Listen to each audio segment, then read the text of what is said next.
lives.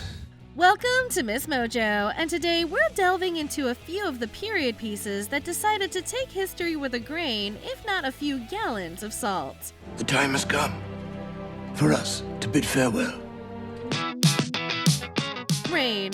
Dressing up the court intrigue of 16th century Europe as a CW teen soap, this show is probably less interested in abiding by the historical record than most historical dramas. We missed you so much!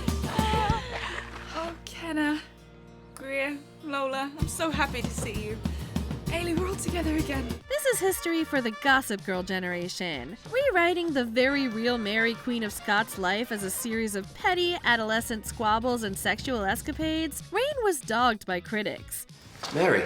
Francis, I didn't know you... What are you doing here? I was exploring. These were my old rooms, don't you remember? Not anymore. No one comes up here. Reviews were so replete with accusations that it was dumbing down a rich historical period and dumbing down its audience as a result. Some audiences didn't seem to mind. Reign and its skewed, soapy treatment of history lasted 4 seasons. I can feel myself changing, and not for the better. Every choice I have made to protect France and Scotland, even you, for all of them there is a reckoning. And it's always the woman who must bow to the queen. Outlander. Dougal and the others will be waiting further up the stream. We should go. I'm not going with you. Yes, you are. Beloved for its romantic and highly romanticized story of a 20th century woman falling for an 18th century soldier, audiences don't watch Outlander for a history lesson. He won't give up so easily. He commands the Redcoats hereabouts. I've sent patrols out in every direction by now. Can he stay here long? They watch it for the historic outer coating over the steamy and high-stakes relationship at its center. But the show and the Diana Gabaldon book series it's based on do a lot of massaging of real-life events to make it pop. The nuances of the Jacobite revolts are not quite captured by the series. Historians have also pointed out that the clothing is particularly inaccurate. Perhaps I had stumbled onto the set of a cinema company filming a costume drama of some sort. Given certain characters' class and familial affiliations. What's got into you, woman? You talking to Angus that way? Angus can kiss my English arse. Aye, he's a clarty bastard, but those are fighting words. Well, where I come from, we don't. It doesn't matter where you come from. The Last Samurai. We will show you no quarter. You ride against us, and you are the same as they are. I'll look for you on the field. Tom Cruise stars in this story of a 19th century samurai uprising against Imperial Japan. You will need this.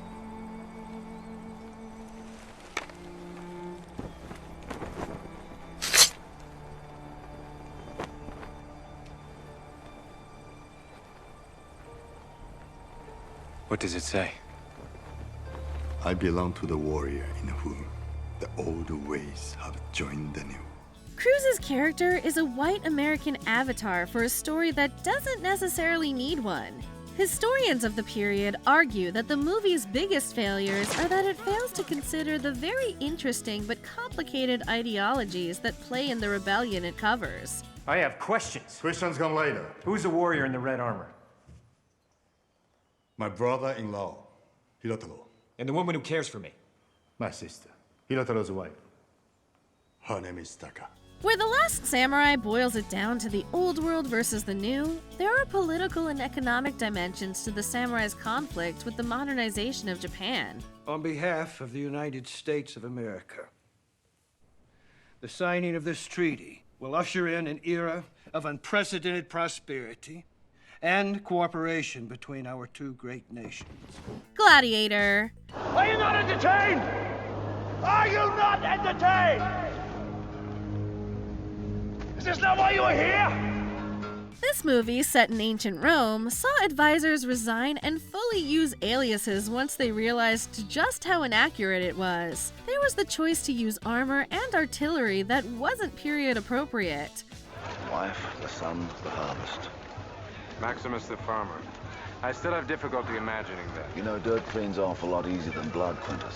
The historians working on the film had bigger problems. Gladiator's writing of Marcus Aurelius and his villainous son Commodus is completely fictional. Commodus did not murder his father and take his throne, nor was he killed in revenge by a gladiator. I would put to the whole world if you would only love me.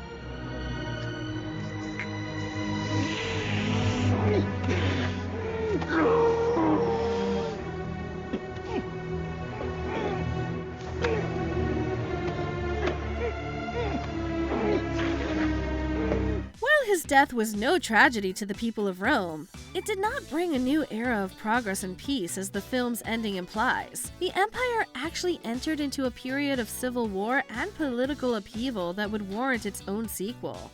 Quintus, sword! Give me your sword! Sword! Give me a sword!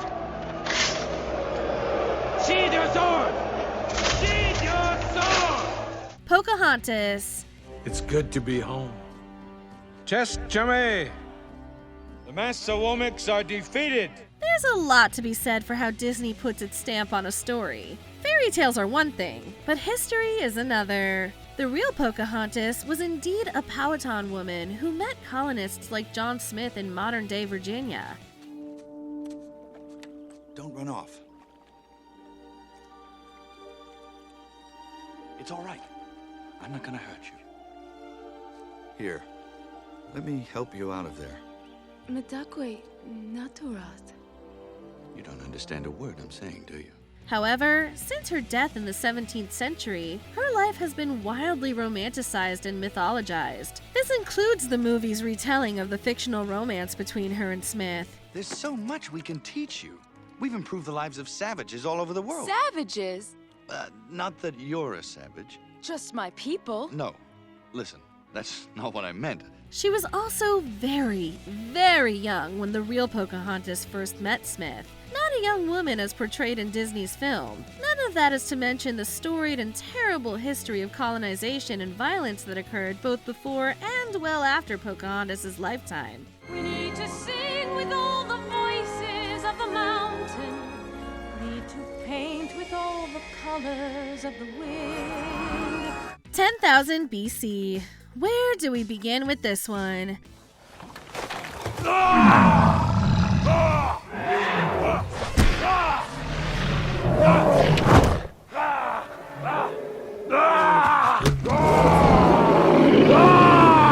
It's hard not to see this one as less of a misunderstanding and more of a complete lack of care as to what part of history occurred when.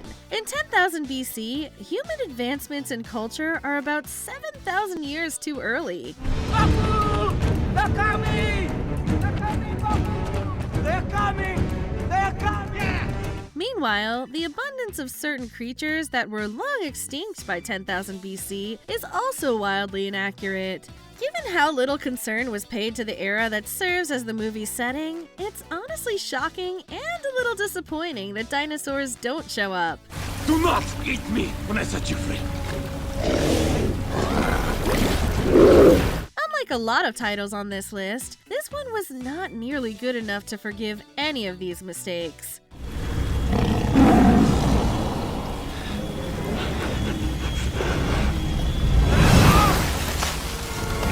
The Patriot. When Harrison Ford was offered the role of Benjamin Martin, he turned it down flat. He felt it was an insult to the real soldiers of the Revolutionary War, as it turned that conflict into one man's ultra-violent revenge story. Our children will learn of it with their own eyes. And the innocent will die with the rest of us. The prevailing sticking point was the demonization of British soldiers in completely untrue ways. The villain, a British general, is shown torching a church with several colonists inside.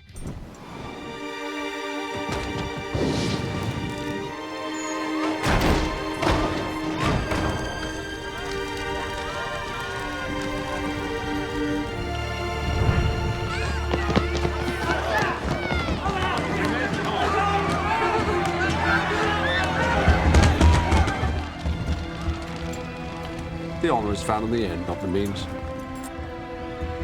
This will be forgotten. There is no record of an event even remotely like this during the American Revolution. Several film critics actually argued that the movie was irresponsible in portraying British soldiers committing acts of violence more akin to Nazi Germany. Congratulations, my lord. Infantry reserve into the center. But my lord, you've taken the field. Now we shall take their spirits. 300. Zack Snyder's action-adventure deserves a lot of credit. It was a huge hit, it's beloved by many, and it did make This Is Sparta happen. He is too young to have felt a woman's warmth. I have others to replace him. Astanos is as brave and ready as any. No younger than we were the first time you stood next to me in battle. But if you're planning on using it to bolster your knowledge of the ancient Greeks, you might want to consult an actual history book. Zeus stabs the sky with thunderbolts and batters the Persian ships with hurricane wind. As exciting as it is, 300 takes severe liberties with the political intrigue it depicts. There's also a level of disagreement among historians as to whether the Spartan culture was as glorious or just as the one depicted in the movie. Haven't you noticed? We've been sharing our culture with you all morning. Yours is a fascinating tribe. Even now you are defiant, in the face of annihilation, and the presence of a god. While Snyder insists his film, and in effect the comic it's based on, is incredibly accurate, the scholars of the era would disagree. Spartans! Prepare for glory! Glory? Have you gone mad? There is no glory to be had now. Only retreat, or surrender, or death. Well, that's an easy choice for us, Arcadian. The Tudors. King Francis must be persuaded to accept the marriage of his son to our daughter Elizabeth. This Showtime series asks the bravest question of all. What would happen if Henry VIII stayed young, thin, and hot? His present marriage will never be held as lawful. King requests your presence at court. I'm sure he wishes to confirm a new alliance with the Emperor. John Rhys Meyers plays a king designed to appeal to the Abercrombie and Fitch generation. As he wines, dines, and beds his 6 wives, the show makes only very minimal concessions to the real man's age and famously rotund figure. That's only the start of this show's historical inaccuracies. You have become a doctor, Kate, to instruct us, as we have seen many times before, but not to be instructed or directed by us. The Tudors plays so fast and loose with real events and figures and the realities of life in 16th century England that it's actually comical. Elizabeth.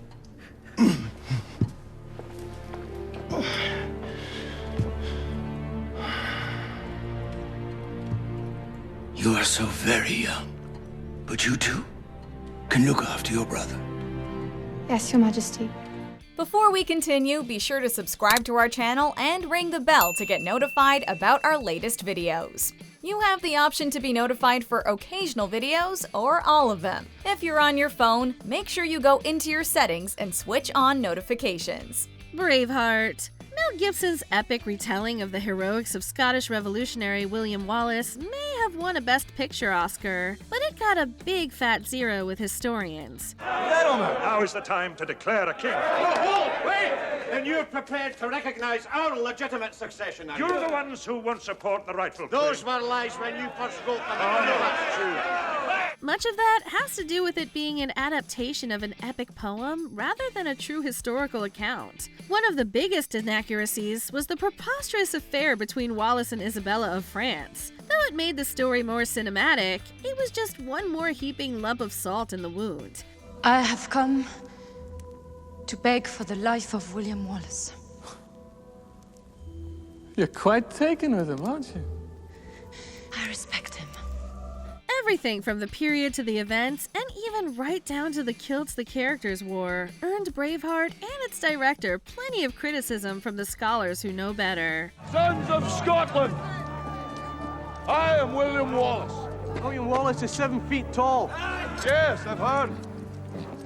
Kills men by the hundred. And if he were here, he'd consume the English with fireballs from his eyes. Does historical accuracy matter to you? Sound off in the comments.